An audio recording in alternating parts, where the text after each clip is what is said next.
Agora está gravando, beleza. A gente falou de redes, a gente falou, por exemplo, lá da rede que o Gengis Khan fez, se vocês lembram disso. Depois a gente falou de sistemas ciberfísicos, carros não tripulados da Uber. Falamos da rede até que o Mark Zuckerberg fez, que é o Facebook. O ser humano ele sempre fez redes, né? E no contexto de instrumentação, há alguns tipos de redes, tá? Existem redes que são mais simples, que a gente chama de sensor bus. Esse tipo aqui, tá? Para que serve esse tipo de rede? É um tipo de rede que eu vou comunicar poucos dados na ordem de bits. Um exemplo, a gente vai ver três tipos de rede aqui, que é a RART, que eu falei desse datasheet, o Foundation Feed Bus, que é uma rede digital, que é uma rede mais completa, tá? E uma meio termo que é a Profibus. Mas existem mais de 30 protocolos. A gente vai ver só 3, porque a matéria não é de redes, mas a gente tem que entender por que isso é importante. Então, por exemplo, há um tipo de rede que chama ASI, que ela só liga um atuador com sensor. Então são equipamentos muito simples, tá? O controle lógico é pouco, são poucas entradas, poucas saídas. E tem uma rede que é o meio termo, por exemplo, device bus. O que é device? É dispositivo. Por exemplo, a rede RART é um tipo de device bus. É um meio termo entre o sensor bus e o field bus. E o field bus é o que? É um tipo de rede que é mais completo, onde eu tenho mais dados, ou seja, blocos de dados e um controle de processo e manufatura também. Então, só como eu falei, só para resumir aqui, ó, sensor bus, tá? Eu vou trocar na bits, não na ordem de bytes. O tempo de resposta tende a ser mais rápido, milissegundos. Para distâncias pequenas, menor que 200 metros. Por exemplo, uma rede CAN e a rede ASI. A gente não vai falar delas aqui não, que elas são muito simples. Device bus, tá? Device bus é o meio termo, eu já vou trocar bytes. Vai ser um pouquinho mais lento do que o sensor bus. Aí eu já tenho, por exemplo, distância. O protocolo preferido aqui, o sinal de transmissão é o de corrente 420. Então eu já posso transmitir, por exemplo, 1000 metros, um cabo de 1000 metros. Um exemplo, RART, Profibus, DPs, DeviceNet. Vai falar um pouco de Profibus. E finalmente FeedBus, né, que é aquela que, se a gente olhar no gráfico aqui, ó, é a mais complexa, né? Onde eu vou ter uma troca de mensagens, mais dados, tá? As distâncias podem ser na ordem de quilômetros. Há exemplos, Foundation FeedBus, que é uma rede que a gente vai falar hoje, que é uma rede digital, e Profibus PA, é uma rede mais complexa.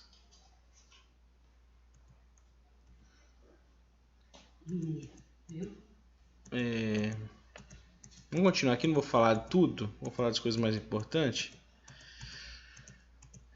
Mas vamos lá então. E é comum, às vezes na indústria, a gente ter mais de um tipo de rede, tá? Por exemplo, eu posso ter num dado segmento, ter uma Profibus PA, que é do tipo Field Bus, tá? Aí, por exemplo, numa outra linha, eu posso ter outro tipo de rede, no caso aqui, Profibus DP. Aí posso ter uma outra sub-rede que vai ser RART. Então é normal também a gente ter vários tipos de rede numa mesma rede complexa, tá? Só um breve histórico rapidinho. A primeira, né, uma das primeiras protocolos de rede foi o Modbus. O destaque dele é que ele é americano, por isso que ele é muito usado também, a gente não vai ver aqui também.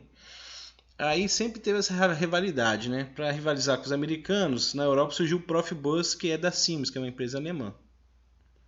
E os dois, né, tanto o Modbus como o Profibus, eles se tornaram abertos, porque se ficar restrito aos fabricantes, quem fabrica esses instrumentos, eles ficam totalmente confusos. Então a gente tem que ter uma padronização que começou a ter aí na década de 80, principalmente, tá? Aí por isso foram criados vários, né? Essas empresas se uniram, por exemplo, a Yokogawa, que é japonesa, a Siemens e a Rosemont, as três maiores fabricantes de CLP, elas criaram, por exemplo, o ISP, que é justamente para fazer uma padronização, isso em 1992. Aí do outro lado americano, por exemplo, a Honecker, outro fabricante, a Allen Bradley, criaram o Word Flip. Então, o mesmo objetivo, é padronizar. Aí por fim esses dois, né, tanto o europeu como o Word Flip, eles se juntaram e fundaram o Foundation Fieldbus, tá? Que é um dos protocolos que a gente vai falar hoje.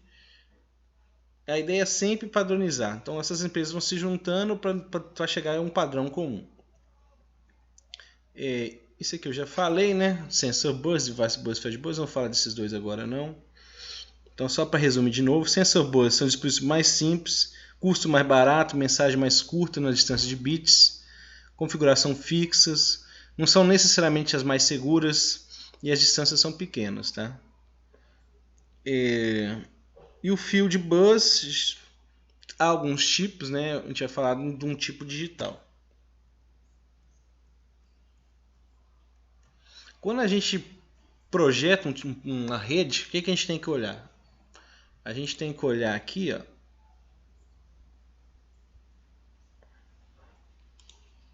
Tá? Qual que é o custo inicial? Então tem redes que são mais caras, tem redes que são mais baratas. A primeira que a gente vai ver hoje é a HART, ela é mais barata, por exemplo, que uma rede digital. Qual que é o custo de instalação? Qual que é o custo do cabo?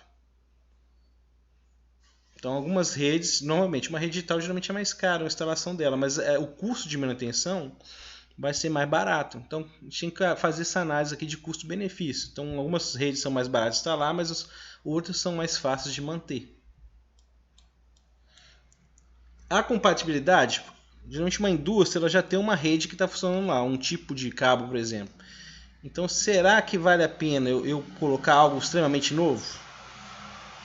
Na maioria das vezes a gente vai botar algo que já existe na indústria. Então é importante esse termo aqui, compatibilidade. Tá? Quais são as funcionalidades suportadas? Eu consigo calibrar aquele instrumento? Eu consigo ligar, ver o tipo de erro, passar mais dados? Então outra coisa que eu tenho que ver. A performance, eu preciso de uma rede rápida, devagar, né, uma segura, redundante. O que mais eu tenho que ver? Qual que é o ambiente operacional que eu estou trabalhando? Qual que é o sistema operacional? Quais são as instalações? Quais são os softwares? Até os fabricantes, por exemplo, se eu tenho lá um CLP da Siemens, será que vale a pena eu botar um que não dá suporte? Então tudo isso eu tenho que analisar. E principalmente a questão de reutilizar cabos existentes. Será que eu vou ter que passar uma fiação nova? Isso é um problema. Então, como eu falei, nós vamos ver hoje é só ver esses três aqui, tá? Aí vai faltar pouca coisa para o trimestre acabar. Pelo menos a matéria da prova se encerra, tá? Então o primeiro que a gente vai ver é o HART. Bom, qual que é a ideia do HART, tá? Ele é do tipo, vai ficar meio ruim escrito aqui que eu estou escrevendo com o mouse, tá? É Device Bus, ou seja, não é Field Bus, tá? Então, qual que é a ideia dele? Eu tenho aqui, por exemplo, é um sinal de corrente, a gente já falou disso, né, muitas vezes, de 4 a 20. Então, por exemplo, 4 a 20 é a minha faixa de medição, por exemplo, 0 graus Celsius, se eu for medir temperatura. Aqui, por exemplo, 100 graus Celsius, que é o meu valor máximo da minha faixa. Aí o que acontece? Qualquer valor intermediário entre 4 e 20 vai ser, né, proporcional à sua temperatura. Então, esse seria aqui, ó, o sinal que eu estou medindo, mas já passando em corrente, porque eu não consigo passar esse sinal de temperatura para o meu CLP. Ele tem que ser um sinal eletrônico. Então, um sinal analógico, a gente vê aqui, ó. Então, eu vou medir a temperatura com esse sinal. Só que no mesmo sinal, a gente, né, por isso que chama modulação FSK, tá? Que é uma modulação em frequência. O que a gente faz? Qual que é a ideia? A gente no sinal de transmissão, a gente sobremodula, tá? Tá vendo aqui em verde e, né, em azul e vermelho?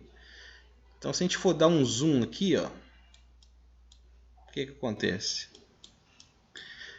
A gente junto a esse sinal de transmissão, a gente sobremodula um sinal de 1 mA de amplitude. Para que isso? Onde que eu tenho 1200 Hz vai ser o 1. Onde é 2200 Hz, ó, o que é Hz? É a frequência dessa onda aqui. Então, quanto mais rápido, né, maior a frequência. Essa onda aqui é mais lenta. Então, o que eu estou fazendo aqui? Eu estou fazendo alguma codificação binária aqui. Então, com bits, como a gente já falou na sala, um monte de 1, 0, a gente confere inteligência nessa rede. A gente consegue, por exemplo, ver o status do equipamento, se ele está com algum problema, se essa faixa aqui está certa, a gente pode calibrar. Então, a gente começa a trocar informação. E o que é isso importante? É justamente a gente começa a dar inteligência para esse instrumento. Então, isso é o protocolo HART, tá? Então, é isso aqui, tá, pessoal? Tem um sinal o sinal da minha medição e junto a ele eu tenho essa inteligência aqui, tá? Como se fosse um sinal digital, mas ele é sobremodulado. Não é um sinal digital, eu tenho aqui uma capacidade digital. Então vamos para o exemplo aqui, tá? Vamos para o exemplo. Então eu tenho, por exemplo, aquele transmissor. Nesse cabo, ó, eu tenho que alimentar esse transmissor. Ele está no campo. Então, essa alimentação vem lá da minha sala de controle, que é o nível 2. E aqui é o nível 1. Esse instrumento não vai funcionar sem energia. Então, eu tenho que alimentar ele. Só que nessa mesma alimentação, vai passar aqui o sinal de corrente 420, ó, nesse cabo aqui. Ó. Por isso que a gente chama isso de loop de corrente. Ó. É um loop, é exatamente um loop. Onde eu tenho alimentação no mesmo cabo e eu passo aqui o sinal de 420. Que vai tanto para o meu controlador ou sai daqui e vem para cá. Espera que alguém chamou ali.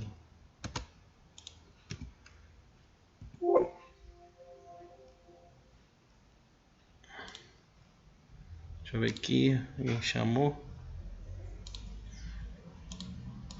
Vocês podem interromper aí, tá?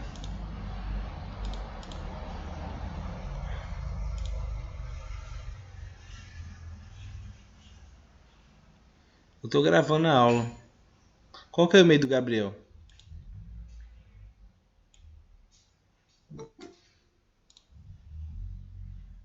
Nossa, que escuro.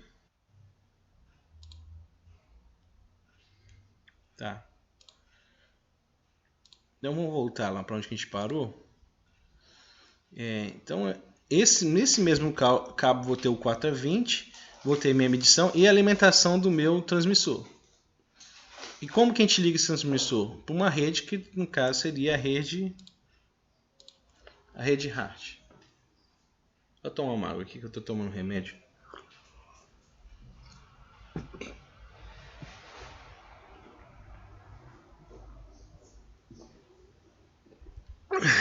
Então, esse sinal, ele sai do meu transmissor, vai para o controlador. Aqui na entrada, a gente chama isso aqui de AI. O que é AI? É uma entrada analógica e de input. Então, input, analógico de input. Aqui eu alimento o meu transmissor na entrada do meu CLP numa porta AI que a gente chama. E daqui sai, tá? A gente chama essa porta aqui de AO, que por quê? É Analog Output. Como que o sinal é HART, essa porta é analógica, tá? Então, o sinal vai para o CLP, do CLP vai para a minha válvula de controle que está aqui, ó. Então eu posso tanto fazer a medição como também ser o sinal de comando, ser o sinal de controle. A gente usa tudo esse mesmo protocolo.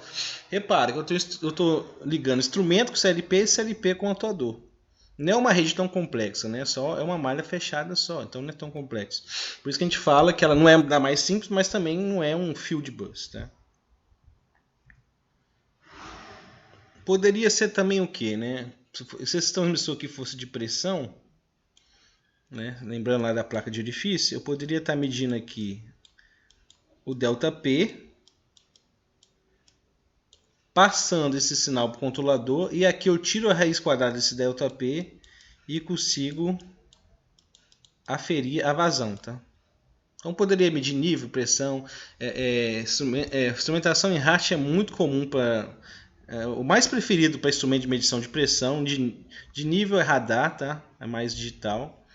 Vazão e pressão principalmente a gente usa muito HART, por isso que é muito importante. Então só para resumir esse protocolo, ele tem uma capacidade digital, eu vou voltar nele, tá? Então eu consigo acessar os parâmetros diagnósticos do instrumento, Suporta, né, muitos instrumentos multivariáveis, se eu não me engano, 64 suporta. E eu consigo acompanhar esse instrumento online, o desempenho dele, inclusive, tá? Ele tem uma compatibilidade analógica, que é isso. Como que ele é de 4 a 20, se eu tenho uma rede que foi construída lá, uma rede elétrica que foi construída na década de 70, eu não preciso trocar o fio. Tá? Se for uma rede de corrente, eu vou manter minha fiação, só que aí eu posso usar o HART nessa rede antiga. Então isso é uma grande vantagem. Se eu fosse usar uma outra rede que a gente vai falar hoje, que é a Foundation Feed Bus, eu não conseguiria fazer isso. Então eu ia ter que trocar essa cabeação toda por uma cabeação digital. E é por isso que HART, para instrumento de pressão, por exemplo, em campo, é uma das mais usadas. Não é a das mais novas, mas é uma das mais usadas. Bom, a questão da interoperabilidade. O padrão é totalmente aberto, né? Não é uma empresa que fez, isso aqui é um padrão que vários fabricantes podem usar. Tem comandos universais, então existe um comando para fazer calibração, para ler dados, então é padronizado. E é otimizado com uma linguagem de descrição de instrumento, principalmente para instrumentação de campo. Tá? Disponibilidade é uma das tecnologias mais usadas. Como eu falei, não é mais nova, mas é muito usado o HART, porque é o sinal de corrente, você consegue fazer a inteligência, a questão do 0 e 1, você consegue calibrar, fazer várias coisas. E é o mais usado instrumento de campo de qualquer outro protocolo. Então é por isso que a gente estuda ele. Tá? Uns pontos fortes e fracos aqui. Bom, eu posso perder o HART, né, aquela frequência, que é esse sinal de 1 mA de amplitude, mas o meu sistema continua funcional, o sistema de corrente 420. Pelo fato de ser uma transmissão em corrente, eu não tenho perda de potência. Tá? Geralmente eu tenho uma perda para alimentar o instrumento. Por exemplo, se eu alimento o meu instrumento com 24 volts e ele funciona com 18 volts, eu vou ter uma queda aceitável de uma certa tensão, só que eu não perco tanto se fosse um sinal de tensão, porque é o sinal de corrente. O custo do instrumento é mais barato que o Field Bus. Geralmente o protocolo HART é aquele instrumento que, se ele está especificado como HART, ele é mais barato. Isso aqui depois eu falo quando estiver na aula. Ele é simples, é muito fácil de instalar. E eu não preciso ter um pessoal ultra capacitado para trabalhar com isso. Qualquer um consegue trabalhar com HART, não é muito difícil. Tá? As desvantagens. Não é tão veloz. O custo, né, comparado com uma rede digital, se eu for usar 30 mil instrumentos, eu vou usar 30 mil pares de cabo. Se eu fosse usar uma rede digital, eu poderia usar 10 vezes menos cabo. Então isso é uma desvantagem, isso não é bom não. A velocidade não é tão alta, tá? Tem redes mais velozes. Outro problema, aí sim, se eu quero sair de um projeto HART para um projeto mais novo, digital, eu vou ter muitos desafios. Então é bom para aproveitar a estrutura existente, mas se eu for fazer um upgrade nessa rede para uma rede digital, eu vou ter muitos problemas. Tá? E a HART é o quê? É voltado mais para plantas de processo e pessoas mais conservadoras, aquelas que não querem mudar o time que está ganhando. Então na indústria a gente tem muito isso, né? Já tem uma equipe de engenharia lá que decide as coisas. E se é um pessoal mais velho, né, que a gente chama de ortodoxo, eles costumam usar as coisas mais antigas, que eles estão acostumados. Então, até isso a gente tem que analisar. Qual que é o perfil dessa empresa, né? Se é conservadora, se ela é mais moderna, enfim. Vamos continuar aqui. Deixa eu pegar outra apresentação aqui do HART. Aí eu vou dar um pause e vou...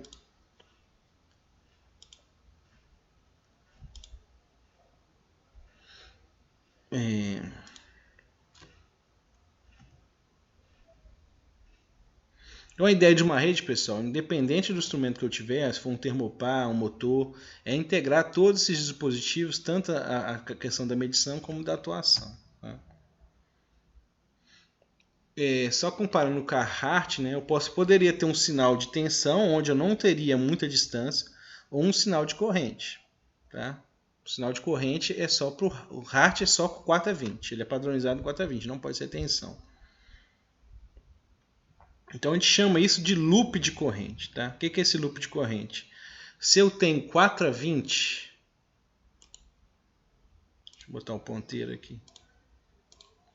Então se eu tenho 4 a 20 aqui, ó, em algum momento no meu cartão de entrada, no meu CLP, eu tenho que transformar isso para tensão. Então se eu tenho corrente, tem uma resistência, eu viro uma tensão aqui nessa resistência. Geralmente essas resistências mais usadas são as de 250 ohms e 500 ohms. Por que 250 ohms? Porque 250 ohms vezes 4 mA dá 1 volt. E 250 ohms vezes 20 mA dá 5 volts. Eu vou falar isso também depois na aula, que é mais fácil falar lá. Então eu posso medir, tá? Nível, temperatura, pressão. Então Hart serve para os 4 variáveis. Tá? Só lembrar que seria corrente. Deixa eu passar aqui um pouquinho. A questão da calibração vou falar em outra aula. Não vou falar nessa não. Principalmente quando a gente for no laboratório, a gente vai ter que saber isso. Mas só para resumir o que a gente falou aqui, tá? O loop de 4 a 20. Então, o mesmo cabo, eu alimento o meu transmissor, tá? No mesmo cabo. Aí eu tenho, né? Claro que eu tenho um lado positivo e um lado negativo. Só lembrar que aqui vai passar também. Vai passar quem? Meu sinal que eu estou medindo, tá? Se é um transmissor de pressão, vai passar o sinal de 4 a 20 aqui.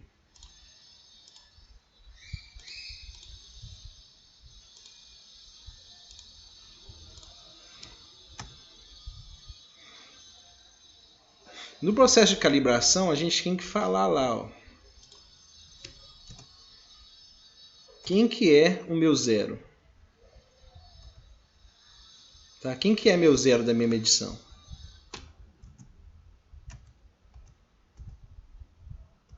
Estou animando aqui, geralmente anima isso aqui.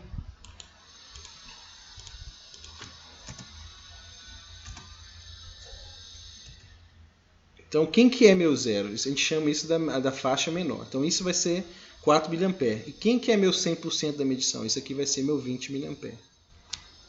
Deu animação? Tudo bem. Lembrando, só resumindo de novo, que um sinal de transmissão de corrente, eu consigo fazer esse cabo transmitir esse dado para uma distância maior. Por exemplo, 1 km. Se fosse um sinal de tensão, geralmente até 200 metros, não é muito recomendado mais que isso. Então, se eu for usar um sinal de corrente, eu consigo 1.000, alguns quilômetros, 3.000 metros, tá? Nesse mesmo loop. Então, eu tenho lá, como eu falei anteriormente, tá? Eu teria aqui...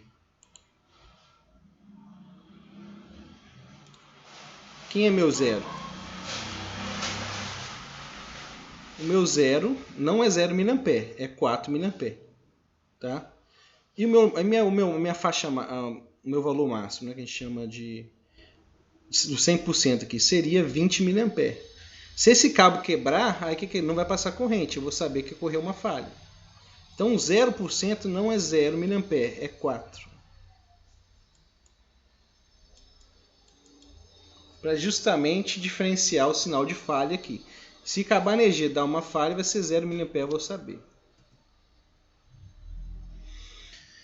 É claro que esse sinal é um sinal que vem para cá de corrente. Aí aqui no cartão do CLP eu tenho uma resistência que transforma isso numa tensão analógica, tá? Por exemplo, de 0 a 5 volts. Aí o que acontece? Eu tenho um conversor analógico digital que transforma isso em bits. Porque o computador daqui para cá ele só entende binário, tá? Aí, por isso, a gente também, na hora que for especificar nosso sistema de instrumentação, a gente tem que ver qual que é a resolução do CLP. Nesse caso aqui é 16 bits. Então, esse número aqui vai ser de 0 a mais ou menos 65.000. 64, né? É 65.000 alguma coisa. 65.535. Então, esse número aqui é um número fixo, tá? Então tem que também entender, depois vai ter uma outra conversão. Então tem dois tipos de erro. O erro que te perde aqui no cabo e o erro da conversão da analógica digital. Outra coisa que a gente vai falar Muito também. Por enquanto só estou introduzindo esse tipo de problema.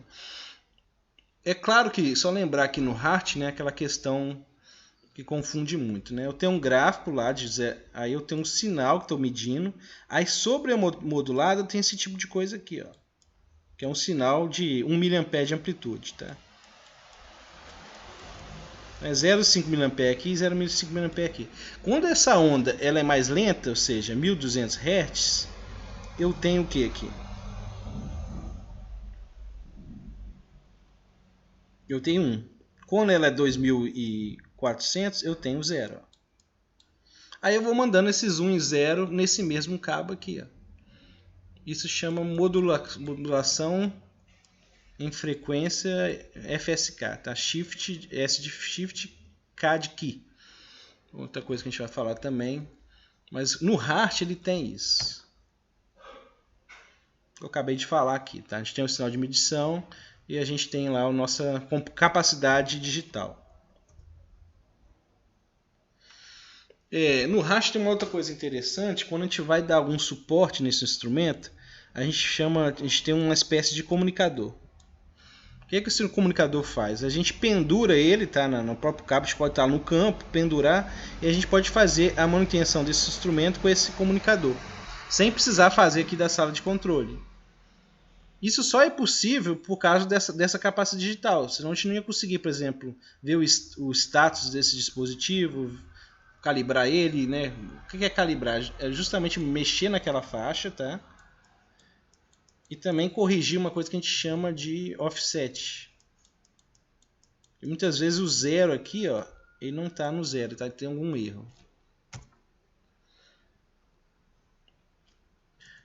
Deixa eu dar um pause aqui, porque no YouTube ele não aceita vídeo mais